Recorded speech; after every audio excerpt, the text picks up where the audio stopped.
சாம்பார் பார்த்துட்டோம் இல்லையா? எல்லாம் கேட்குறீங்க, என்ன மேடம் எங்கள் வீட்டில் எல்லோரும் முட்டைக்கோஸே ஆகாதும்பாங்க, நீங்கள் என்னமோ போய் அதை சாம்பாரில் போட்டுக்கிங்க, போட்டு தான் பாருங்களேன், ஆகாதுன்னு சொல்கிறவங்க எப்படி ஆகுதுன்னு சொல்கிறாங்கன்னு. அடுத்தது நம்ம பார்க்க போகிறது மேத்தி பூரி. அதுக்கு என்னென்ன தேவைங்கிறத முதல்ல பார்த்துடலாம், அதுக்கப்புறம் அது எப்படி பண்ணுறது அப்படிங்கிறத பார்க்கலாமா? கோதுமை மாவு 1 கப், குபித்து அளக்கவும். கசூரி மேத்தி எனப்படும் காய்ந்த வெந்தயக்கீரை 2 டேபிள் ஸ்பூன். பச்சை மிளகாய் 2 பொடியாக நறுக்கி கொள்ளவும். வெண்ணெய் 1 டேபிள் ஸ்பூன். சீரகத்தூள் 1 டீஸ்பூன். மஞ்சள் தூள் அரை டீஸ்பூன். ஓமம் 1 டீஸ்பூன். உப்பு தேவையான அளவு.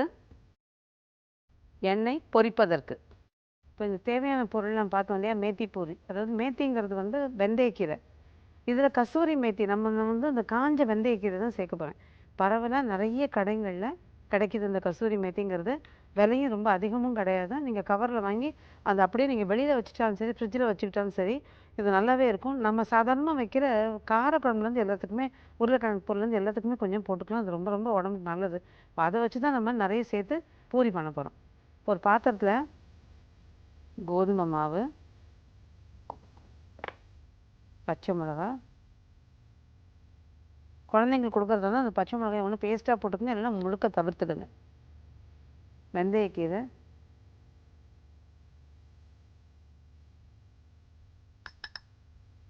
சீரகத்தூள். இது வந்து பார்த்திங்கன்னா பூரி போடும்போது உங்களுக்கு சாப்பிடும்போது அது நெஞ்சு கரிச்சல் இருக்காது. அதே மாதிரி ஓமம், இந்த ஓமம் பார்த்திங்கன்னா நல்ல ஒரு வாசனையை கொடுக்கும், டேஸ்ட்டும் ரொம்ப நல்லாயிருக்கும். அப்புறம் மஞ்சள் தூள். மஞ்சள் தூள் கலர் மட்டும் இல்லை, ஆன்டிசெப்டிக் வேறு. அடுத்தது தேவையான அளவு உப்பு, வெண்ணெய். இந்த வெண்ணெய் சேர்த்து நல்லா பிசைஞ்சிக்கிறேன். 1 டேபிள் ஸ்பூன் வெண்ணெய் அளவு போட்டுக்கிறேன். இதில் போட்டு நல்லா பெசரிக்கிறேன். முதல்ல பெசரிக்கிட்டு அதுக்கப்புறமா அதை பிசைஞ்சிக்கலாம். வெண்ணெய் நெய்யும் சேர்க்கும் போது அந்த டெக்ஸ்சர் எல்லாருக்குமே தெரியும், கட்டாயம் அந்த டெக்ஸ்சர் ரொம்ப சாஃப்ட்னஸ் கொடுக்கும், நல்லாயிருக்கும்.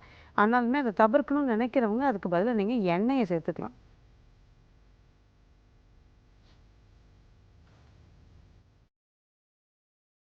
மாவு பிசைஞ்சு வச்சாச்சு. நல்லா பார்த்தீங்கன்னா நல்லா சாஃப்டாக, அதாவது கொஞ்சம் சாஃப்டாகவும் இருக்கும், அதே சமயம் இறுகுன மாதிரி இருக்கணும். அப்போ தான் உங்களுக்கு அது நல்லாயிருக்கும். இப்போ கொஞ்சம் மைதாவை தொட்டுக்கிட்டு நம்ம இதை கொஞ்சம் கனமாக திரட்டிடலாம். இப்போது நான் இன்றைக்கி இதில் மைதா தொட்டிருக்கேன். இது அதே மாதிரி இது ஃபஸ்ட்டு எண்ணெயை தொட்டு திரட்டி காமிக்கிறேன். நிறைய பேர் வந்து எண்ணெயை தொட்டு திரட்டுறது ரொம்ப நல்லதுன்னு சொல்லுவாங்க. என்ன காரணம்னா, நம்ம வந்து மைதா தொட்டு திரட்டும் போது அந்த டஸ்ட்டு மாதிரி வந்து அது அப்படியே கீழே படிஞ்சு நிற்கும். அதில் எண்ணெயோட வேஸ்டேஜ் நிறைய இருக்கும். அது இல்லாமல் இப்போ கொஞ்சம் எண்ணெயை நான் காய வச்சு வச்சுருக்கேன். ஒரு கடாயில் கொஞ்சம் தீ கூட்டியிருக்கேன். இப்போ இதை வந்து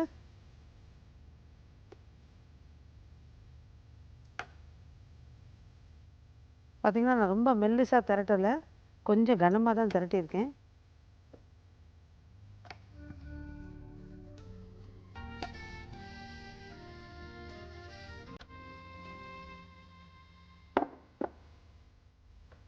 இப்போது அடுத்த பூரி வந்து மைதா மாவு தொட்டு திரட்டி காமிக்கிறேன். இந்த ஓமம் வாசனை பற்றி யோசிக்கலாம். நான் முதல்ல ஆக்சுவலாக சாப்பிடும்போது எனக்கு கூட ஒரு யோசனை, நம்ம ஓமம் சேர்க்குறோம், அது எப்படி இருக்குமோ என்னமோன்னு. ஆனால் சாப்பிடும்போது தான் தெரிஞ்சது, அதாவது அது நல்லது அப்படிங்கிறதுனால அதை சேர்த்துருக்கோம். அது சேர்க்கும் போது ஒரு சின்ன யோசனையும் இருந்தது. இந்த வாயில் ஓமம் கடிப்பட்டால் சில பேருக்கு பிடிக்குமே பிடிக்காது அப்படிங்கிற மாதிரி யோசனையில் இருந்தது. ஆனால் போடும்போது தான் அந்த பொரிச்சதுக்கு அப்புறம் தான் தெரிஞ்சது அது எவ்வளோ ஒரு நல்ல ஃப்ளேவரையும் கொடுக்குது, நல்லாவும் இருந்தது அப்படிங்கிறது. டேஸ்ட்டும் நல்லா இருந்தது, ஃப்ளேவரும் கொடுக்குது. உடம்புக்கு பார்த்திங்கன்னா அந்த நெஞ்சு கரிச்சல்லாம் இல்லாமல் இருந்தது. ஸோ இப்போ இதுவும் திரட்டிட்டேன்.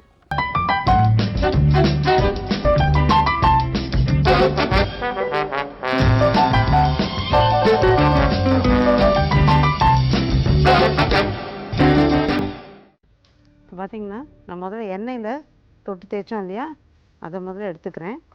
ஸோ உங்களுக்கு பார்த்திங்கன்னா தெரியும் வித்தியாசம்.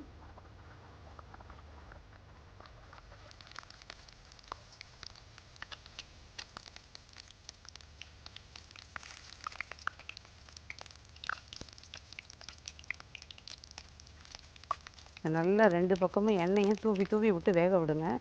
2 பக்கமும் வேணாலும் நம்ம கொஞ்சம் கனமாக போட்டிருக்கோம், அதனால் கொஞ்சம் 2 பக்கமும் வேகணும். கொஞ்சம் லேசாக கலர் மாறணுன்னு எடுத்தோம்னா நல்லாயிருக்கும். பாருங்கள், லேசாக கலர் மாற ஆரம்பிச்சிருக்கு.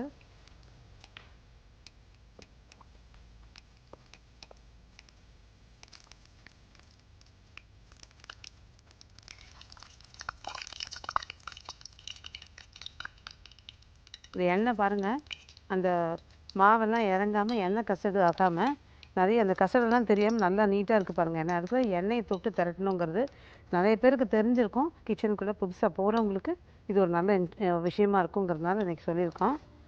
இப்போ இதை நிமிர்த்து அப்படியே இப்படியே வச்சுடுங்க. ஸோ தட் கொஞ்சம் எண்ணெய் இருந்தால் கூட வடிஞ்சிடும்.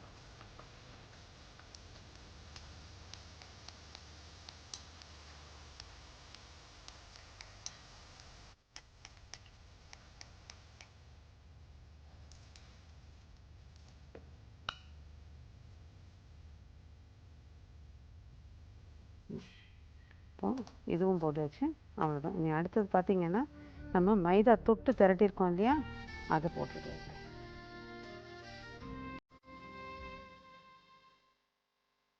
இப்போ பார்த்துட்டு இருந்த நீங்கள் 2 டிஷ்ஷுக்கும், அதாவது முட்டைகோஸ் சாம்பாருக்கும் அடுத்து பார்க்குற இந்த மேத்தி பூரிக்கும் ஒரு சின்ன ரீகேப். முட்டைகோஸ் சாம்பாருக்கு பார்த்திங்கன்னா ஒரு கடாயில் எண்ணெயை காய வச்சு கடுகு, உளுந்து, வெந்தயம் இதெல்லாம் தாளிச்சிட்டு வெங்காயம் போட்டு வதக்கிடலாம். கருவேப்பிலையும் பெருங்காயம் போட்டு வதக்கிடுங்க. வெங்காயம் வதங்கினோன்னு தக்காளியும் போட்டு முட்டைகோசையும் போட்டு தேவையான உப்பு, மஞ்சள் தூளை போட்டு நல்லா வதக்கிடுங்க. நல்லா வதங்கணும், கொஞ்சம் தண்ணியை ஊற்றி வேக விடுங்க. அது வெந்ததுக்கப்புறமா புளி கரைச்சி வச்சுருக்கிறத தூக்கி ஊற்றி அதையும் சேர்த்து ஒரு 5 நிமிஷம் கொதிக்க விட்டுட்டு சாம்பார் பொடியும் போட்டு அதையும் கொதிக்க விடுங்க. நல்லா கொதித்த உடனே கொஞ்சம் கொத்தமல்லியும் போட்டு அதில் கொதிக்க விடுங்க.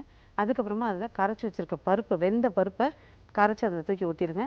அதுவும் சேர்ந்து நல்லா கொதிச்சதுக்கப்புறமா கொத்தமல்லியும் போட்டு நல்லா ஒரு கிளறி இறக்கணும் அப்படின்னா முட்டைக்கோஸ் சாம்பார் ரெடி. அடுத்தது பார்த்திங்கன்னா இந்த மேத்தி பூரி. கோதுமை மாவு, அடுத்தது வெந்தயக்கீரை, சீரகத்தூள், ஓமம், மஞ்சள் தூள், உப்பு, வெண்ணையும் போட்டு இந்த மாவோடு சேர்த்து நல்லா பெசரிடணும். தேவையான உப்பையும் சேர்த்து நல்லா பெசரினதுக்கு அப்புறமா தேவையான தண்ணியை ஊற்றி கெட்டியாக பிசைஞ்சு அதுக்கப்புறமா சின்ன சின்ன பூரிகளாக கொஞ்சம் கனமாக திரட்டி நல்லா எண்ணெயில், சூடான எண்ணெயில் பொரிச்சு எடுத்தோம் அப்படின்னா மேத்தி பூரியும் ரெடி.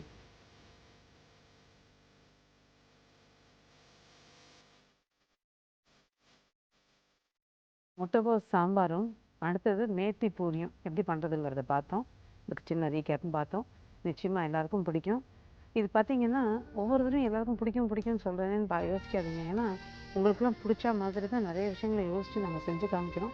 நீங்கள் செய்யக்கூடிய, சுலபமாக செய்யக்கூடிய வகையிலையும் வீட்டில் இருக்க பொருட்கள் கொண்டு நீங்கள் செய்யக்கூடிய விஷயமாகவும் இப்படி தான் பார்க்குறோம். 2வது, சின்னவங்கலேருந்து பெரியவங்க வரைக்கும் பிடிச்ச விஷயமா இருக்கணும். 2வது இன்னொன்று பார்த்திங்கன்னா, சாப்பாட்டில் வந்து மாற்றி மாற்றி அந்த டேஸ்ட்டை கொடுத்துட்டே இருக்கும்போது அது நமக்கு செய்யக்கூடிய ஈஸியான விஷயமாகவும் இருக்கணும், எல்லாருக்கும் பிடிச்ச மாதிரியும் இருக்கணும். அது செய்கிறது வந்து பார்த்திங்கன்னா வித்தியாசமாகவும் இருக்கணும். இதுதான் நாங்களும் உங்களுக்காக செஞ்சு காட்டுற விஷயங்கள். நிச்சயமாக இதை ட்ரை பண்ணி பாருங்கள். மீண்டும் அறுசுவை இது தனி சுவை நிகழ்ச்சியில் வரும் வாரமும் உங்களை சந்திக்கிறேன். நன்றி, வணக்கம்.